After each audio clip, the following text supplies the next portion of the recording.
Adolfe, přišel účet za plyn. Pokud nezaplatíme, zabaví nám to tady i tady.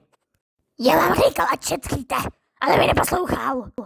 Adolfe, to je vážná věc. Exekuce nám to zabaví tady i tady. Budem bez majetku. No co to má být? Já mám dobít celý svět a nemám ani na voňavku pro židy?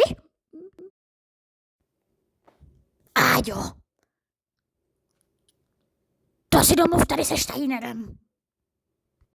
Na plyn už nezbylo. Vždyť jsme museli koupit těch 150 000 rohlíků.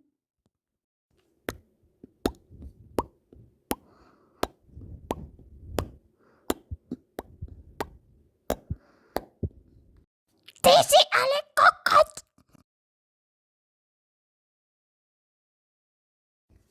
Já říkal 150 000 bombíků jako bombardérů, ne rohlíků, ty usmrkaný kokote.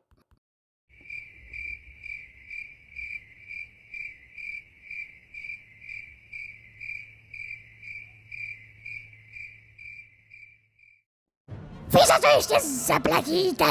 Zvýším vám daně a už nebudete mít tak levný tato. Mám největší chuť vám všem necpat raketami do prdele a s tím ještě nakončím. Ovládím vás. Babírem. Babírem. A ne normální A4, ale hezky šmirglem, ať to pěkně pálí. Vy už rohlíku ani neuslyšíte, Steinere. Vy si budete dopustit zhrbat své perláky od teplouše.